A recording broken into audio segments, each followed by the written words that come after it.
इस पार्ट में वहां पर एक ऐसी स्पिरिचुअल जगह है जहां पर एक ऐसा स्पिरिचुअल सोल बीस्ट है जिसे कि स्लैंड आई ट्रायरेंट कहा जाता है, जो कि तुम्हारी उम्मीद से भी कई गुना ज्यादा एक्सट्रीमली पावरफुल होने के साथ साथ बहुत ही ज्यादा इविल है।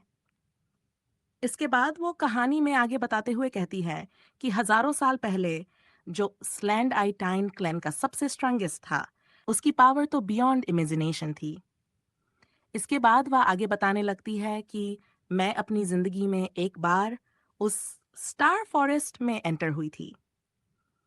इसी दौरान इन दोनों के बीच में तियान मैंगिंग इंटरप्ट करते हुए कहता है, हाँ, और मैंने भी प्लान बनाया था कि मैं उस बीस्ट को उस स्टार फॉरेस्ट के अंदर इम्प्रिजन कर दूंगा, और मैंने भी उस टायर वर्सेस एपर तियान के बैटल को विटनेस किया था।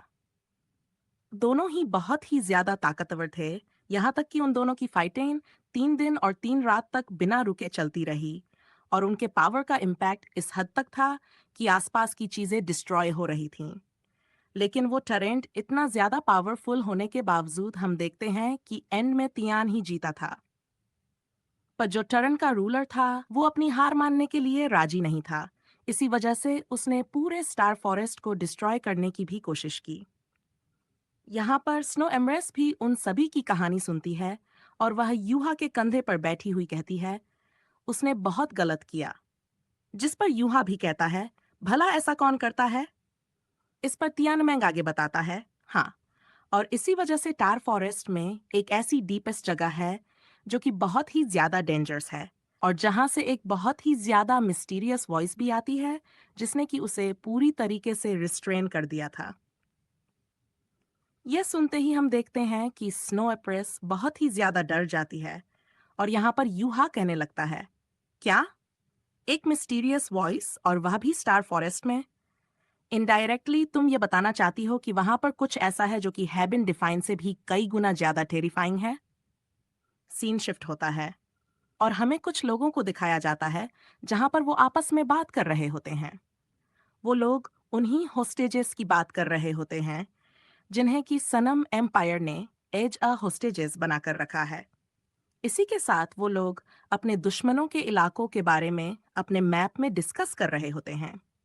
इसी दौरान एक लेडी कहती है, हमारे सोल वर्ल्ड के बहुत से जीनियस और यंग एलाइट को इन लोगों ने होस्टेज बनाकर रखा है।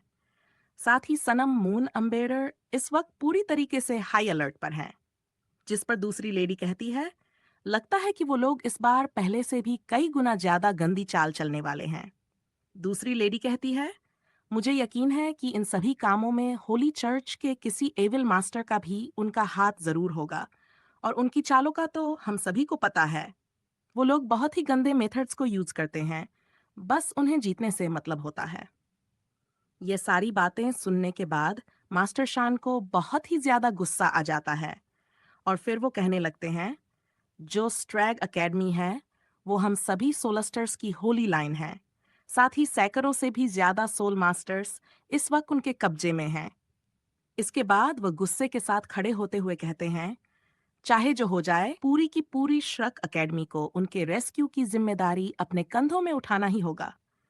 मुझे फर्क नहीं पड़ता कि इस काम में कितना ज्यादा रिस्क है, लेकिन हमें हर हाल में इस काम को अंजाम देना चाहिए। जिस पर हम देखते हैं कि यूहा वहां पर खड़ा होते हुए कहता है, हाँ, मैं आपसे सहमत हूँ, और शायद हम इस काम में शूतियान को भी यूज कर सकते हैं। फिर वो आगे बताता है, हम उन पर पहले तो एक फॉल्स अटैक करेंगे जिसमें कि हमारे श्रक एकेडमी के बहुत से स्ट्रॉन्ग वॉरियर्स उनसे फाइट करने जाएंगे, और जैसे ही सनवन एम्पायर के फाइटिंग ट्रूप्स उनसे भिड़ने आएंगे, इसी दौरान हम अपने तांग सेक्ट के एक एलाइट टीम को भेजेंगे जो कि वेस्ट से उन पर अटैक करेगी। इसके बाद वो अपनी टीम का नाम बताता है, मैं, सुशांत सी, हेन, जॉइंग, चेंग, और ये गोई और नैन क्यू यू, कुल 6 लोग होंगे। सभी लोग शॉक्ड हो जाते हैं। मास्टर कहता है, ये बहुत ही ज्यादा रिस्की है, अगर एक बार तुम उनके चंगुल में फंस गए तो वहां से निकलना बहुत मुश्किल होगा। यूहा कहता है, हम जितने कम लोग होंगे हमारे जीतने के चांसेस उतने ही ज्यादा होंगे। मैं हमारी एकेडमी का सबसे एक्सट्रीम ट्रेंड सोल्जर होने के नाते आपसे रिक्वेस्ट करता हूँ कि आप हमें अलाउ करें। फिर वो सभी की ताकतों के बारे में बताता है, और अंत में मास्टर भी कन्विंस हो जाता है और कहता है, चलो फिर ठीक है, हम यूहा के प्लान को ही फॉलो करेंगे। Next scene. मास्टर शान सभी से कहता है, अगर सब कुछ यूहा के प्लान के अनुसार हुआ तो ये हमारे लिए बहुत बड़ी जीत होगी। लेकिन वहां की सिचुएशन बहुत डेंजरस है, इसलिए उम्मीद करता हूं कि तुम सब अपना ख्याल रखोगे। जैसे ही यूहा बाहर आता है, पीछे से मास्टर शू उसे आवाज देता है और कहता है, तुम जानते हो ना कि जो मिशन तुम लेने जा रहे हो वो बहुत रिस्की है, इसमें तुम्हारी जान भी जा सकती है। लेकिन फिर भी मैं तुम्हें ये देना चाहता हूँ, क्योंकि तुम जो करने जा रहे हो उससे पूरा तांग सेक्ट जुड़ा है। बाकी सारे दोस्त भी उसके पास आ जाते हैं। बेइबे उसे हग करता है और कहता है, मेरे भाई, उम्मीद करता हूँ कि तुम सेफली वापस आओगे, क्योंकि अभी तो मुझे तुमसे फाइट करके तुम्हारी स्किल्स आजमानी है। अपनी टीम के साथ सनम एम्पायर की ओर निकल जाता है। सनम एम्पायर का सीन। सब पूरी तरह वॉर के लिए तैयार हैं। वांग डोंगर को याद करते हुए कहता है, मैं उम्मीद करता हूँ कि तुम अपनी आंखें खोल लोगे जब मैं वापस आऊंगा। तुम्हारा यूहा अब जिस मिशन पर निकला है उसमें बहुत रिस्क है, पर मुझे यकीन है कि हम सक्सेसफुल होंगे। कई दिन और हफ्ते बीतते हैं। वे लोग सनम एम्पायर के काफी क्लोज आ जाते हैं। यूहा कहता है, हमारी शिप रंग पोर्ट पर डॉक करेगी और जैसे ही तुम सब लैंड पर कदम रखोगे मिशन की शुरुआत होगी।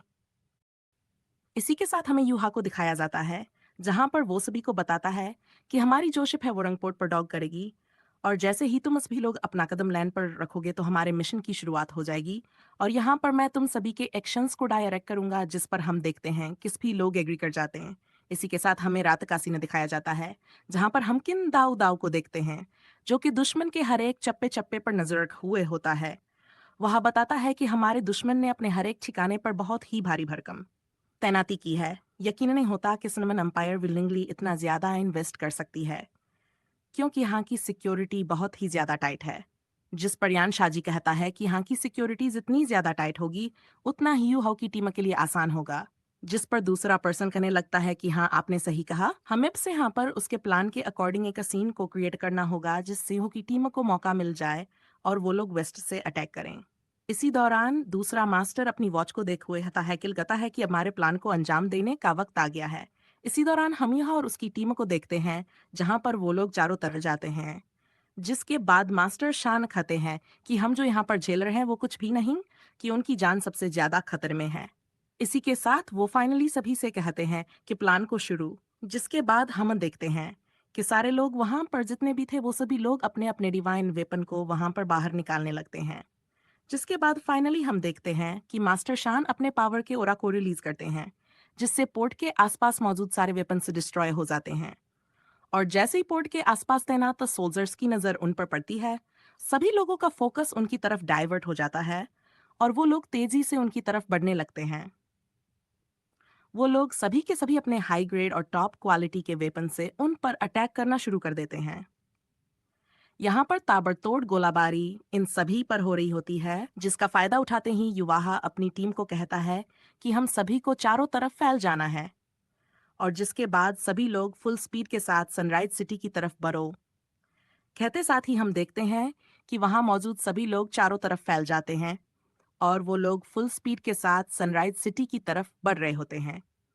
इसी दौरान हम ननक क्यू को देखते हैं, जहां पर वो तेजी से आगे बढ़ते हुए अपने मन में कहती है कि मदर, हमारा इंतजार करना, हम सभी लोग यहाँ पर आ गए हैं आपको रेस्क्यू करने।